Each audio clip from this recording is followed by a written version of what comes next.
Hey, what's up, guys? I'm Matt Brian. I'm coming at you with the Chilling Adventures of Sabrina. I'm going to be giving you guys a review of Season 3. So, I have watched... I didn't really get interested in the Sabrina show until Season 2, to admit.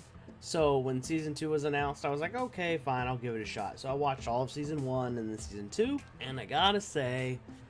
I'm hooked. The show is really good. It's really well made. I like all the twists and turns about the show, and that continues into season 3 to a T.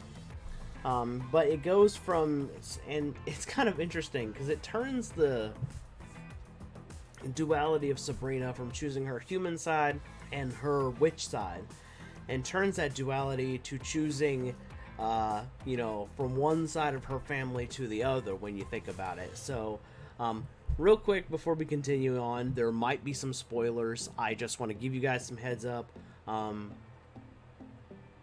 if I sound like a bit of a zombie, forgive me. It's 4 a.m. when I'm recording. I like the whole show. I like the premise of this story, and I enjoy how they incorporated other things from the Wiccan faiths. So, if you guys don't know, I actually am a Wiccan. So some of the stuff that they talk about in the show, the Adventures of Sabrina, or the Chilling Adventures of Sabrina, are, they kind of partake from a lot of the stuff that, I do for religious stuff. Now, obviously it's nowhere near as crazy, and you do have to take everything with a grain of salt. So not everything in the Chilling Adventures of Sabrina is like how we do it. Like, for example, we don't like sacrifice people or anything crazy like that. I believe the only people that I know that have done anything with like blood involving the faith, like, usually use their own. They don't try to like kill an animal or something crazy like that. They do take and season 3 does a really cool thing where they kind of incorporate elements of it. Like, for example, they mentioned other deities from various faiths. They brought in like Aphrodite, Hecate. They brought in like other Wiccan figure or pagan / Wiccan figures. So I really like that about this. It feels a little closer to home.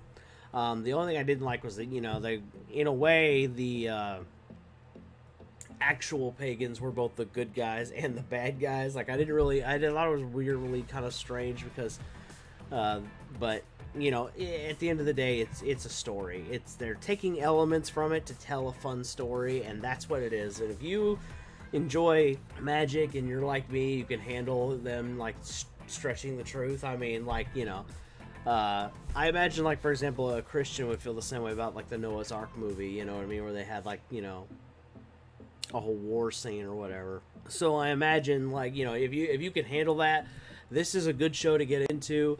And if you're not a Wiccan or a pagan, let me give you some heads up real quick from somebody who actually is a Wiccan. No, we don't worship Satan. That's a myth. That's just bigoted people trying to lump us into a religious sect that really doesn't exist, to be honest.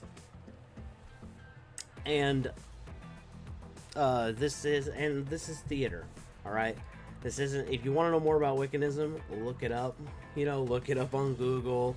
Learn more from YouTube. There's tons of us out there. But like I've said, this is a fun show. Ironically enough, you weren't screwed if you've been screwed.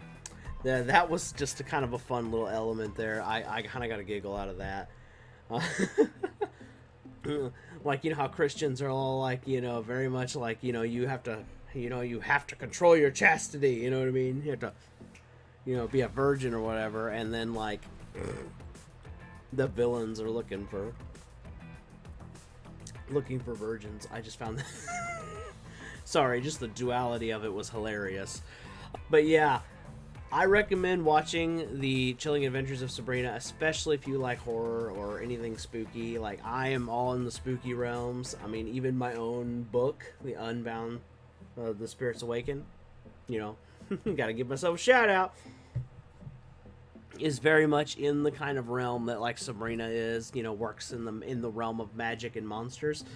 And this was very interesting, a very interesting take on it. I don't necessarily think I like to go this route with magic, but it's still a fun story, and I think it's a very I like a lot of the modern elements, like there's a lot of element, they're more accepting of people who are LGBT. I like that in this story. I like that this story acts like it's no big deal because it is, because it is, it's like it's not a big deal that the LGBT people exist and they're in this story, and I love it.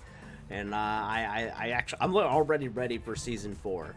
I'm ready for season 2 of The Witcher, and I'm ready for season 4 of Sabrina. Like, sign me up. I am all in. Anyway, guys, I'm about Brian. If you enjoyed this very tired Netflix series review, make sure you drop me one of these so I know that you appreciate it. And yeah, if you have watched The Chilling Adventures of Sabrina, any of the seasons, let me know what you thought about it in the comments below. Let's have a conversation. Anyway, guys, I'm about Brian, and I'll catch you in the next one. Peace.